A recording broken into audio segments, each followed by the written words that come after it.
No vídeo de hoje, a maior preocupação de Jesus, um texto escrito pelo pastor Alcebiades Pereira Vasconcelos e publicado no jornal Mensageiro da Paz em maio de 1981. Seja bem-vindo ao Diário Pentecostal Historiando, análise histórica e crítica sobre o movimento pentecostal brasileiro. Se inscreva no canal e siga nossas redes sociais. O povo que não conhece a sua história está condenado a repeti-la. O apóstolo João afirma: para isto se manifestou o Filho de Deus, para destruir as obras do diabo. 1 de João 13:8. Sabemos que o diabo foi o primeiro pecador do universo, conforme afirma o profeta. Perfeito eras nos teus caminhos, desde o dia em que foste criado, até que se achou iniquidade em ti. Ezequiel 28, do 11 ao 15. Através do pecado, que consiste na desobediência a Deus, o diabo lançou o homem na perdição. Porém, o Filho do Homem veio buscar e salvar o perdido, de modo que aquele que nele crê não perece, mas tem a vida eterna. Portanto, ciente de que a fé vem ao se ouvir a palavra de Deus, Jesus preocupou-se em pregar o Evangelho. Foi Jesus para a Galiléia pregando o Evangelho de Deus, dizendo: o tempo está cumprindo e o reino de Deus está próximo. Arrependei-vos e crede no Evangelho. Também convicto de que necessitaria de homens idôneos, os quais, depois de instruídos, enviar-los-ia aos povos como pregadores do Evangelho, ele chamou alguns indicando-lhes qual a missão que exerceriam. Vinde após mim, e eu vos farei pescadores de homens.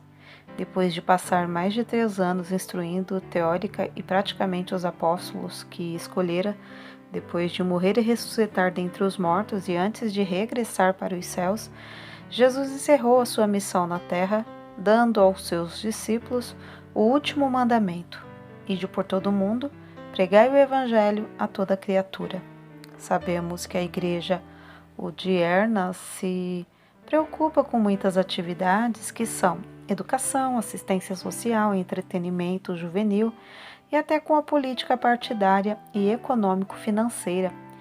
Embora creiamos que a igreja deve ser semelhante ao fermento usado pela mulher da parábola, Mateus 13:33, noutras palavras, admitindo que ela se faça presente em toda parte, cremos e afirmamos que se deve apresentar sempre como o sal da terra e luz do mundo, porque a única razão da permanência da igreja na terra é a de promover a evangelização da humanidade.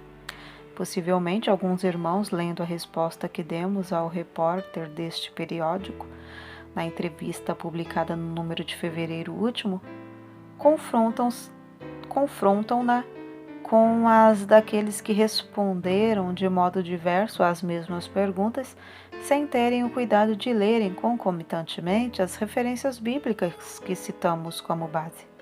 Chegaram talvez a julgar-nos pessimista, mas para lhes tirar esta suposta má impressão, propomos-nos a colocar os pingos nos is mediante a confrontação de nossas atividades evangelísticas no Brasil, nestes 70 anos de atividades em obediência a Cristo, com a ação evangelística da Igreja nas primeiras décadas de sua história constante no livro de Atos.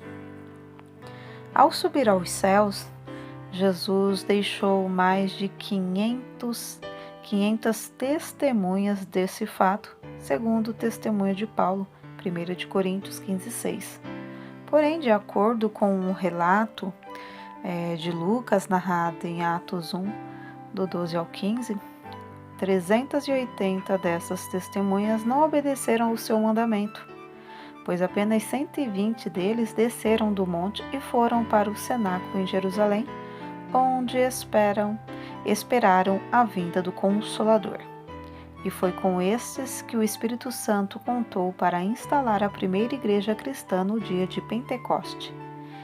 referida igreja, no próprio dia de sua instalação, multiplicou-se por 25, pois de 120 passou para 3.000 membros.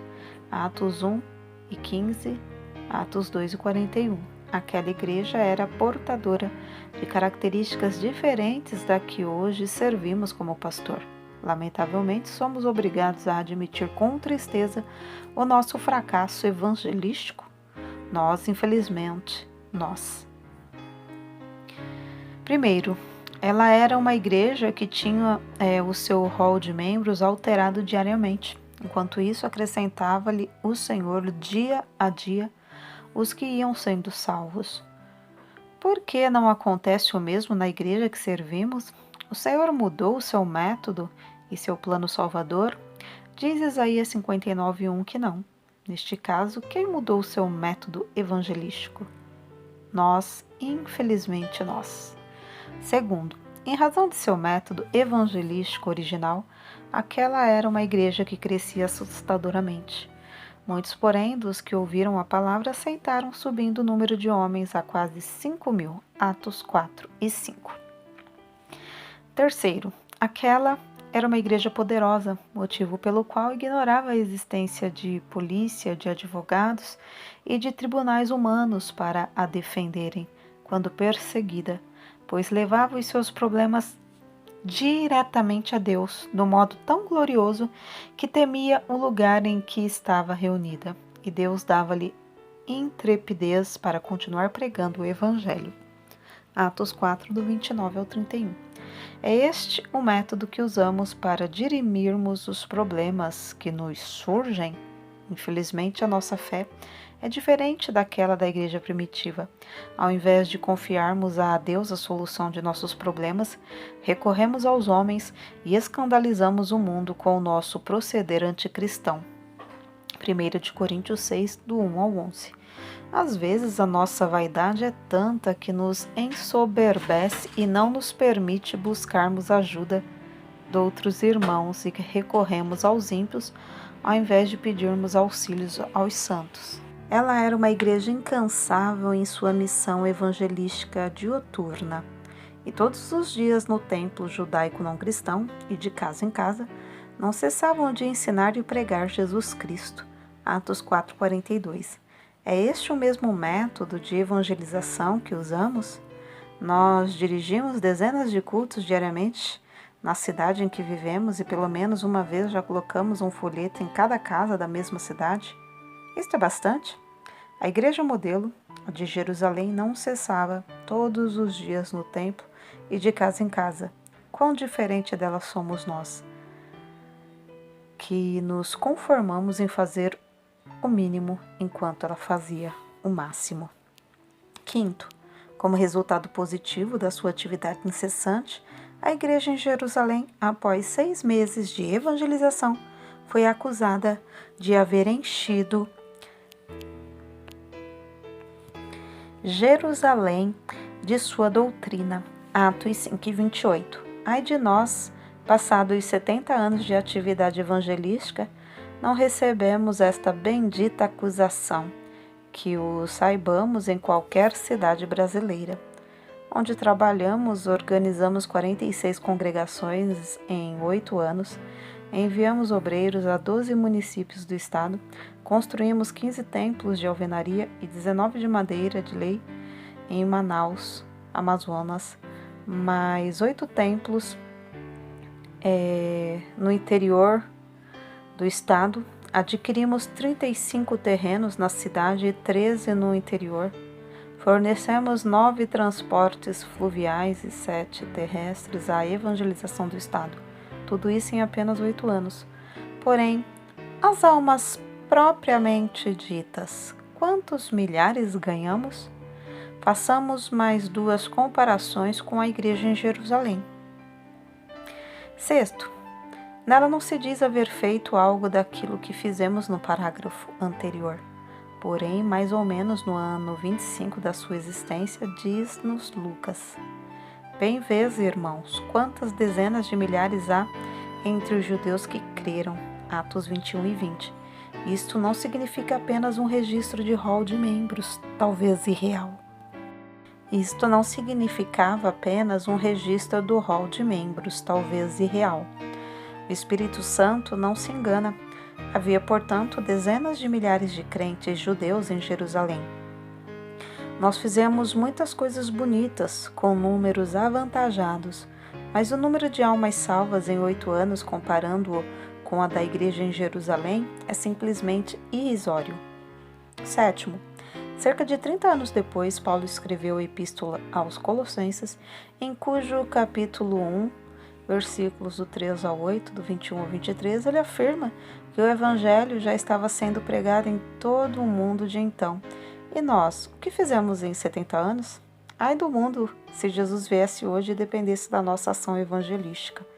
Em 70 anos, ainda não evangelizamos sequer a rigor uma cidade brasileira nos moldes de Atos 5 e 28. Portanto, falar do nosso esforço missionário feito até agora é até vexatório. Tudo indica que a noite vem, João 9,4, se aproximando, quando nada mais se poderá fazer. Se queremos, portanto, redimir o tempo perdido, ponhamo-nos imediatamente em ação no templo, de casa em casa, dia a dia, seguindo o exemplo da Igreja Apostólica, Atos 5,42. Findando, queremos demonstrar o modo como podemos evangelizar e encher o Brasil da doutrina cristã evangelística em 3 anos. Sim, apenas em 3 anos de atividade evangelística. Dizem que as Assembleias de Deus no Brasil têm 3 milhões de membros. Se isto é verdade, podemos afirmar que somos uma comunidade superior a 10 milhões entre membros e congregados. Porém, nos firmamos na metade, a saber, na hipótese de sermos 5 milhões. Neste caso, se cada um de nós evangelizar 4 pessoas em 1981, atingiremos o número de 20 milhões em 1982, atingiremos a 80 milhões e, por fim, em 1983, atingiremos a 300 milhões.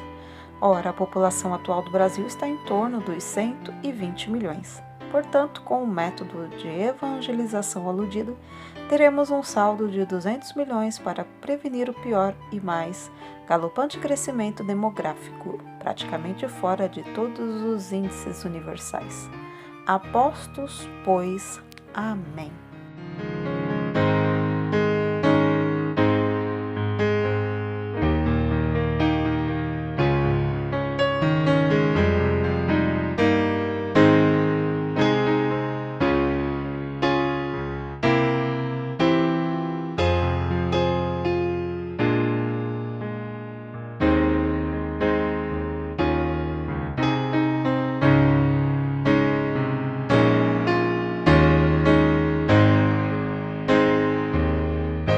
Porque nada podemos contra a verdade, senão pela verdade. Segunda carta aos Coríntios 13 e 8.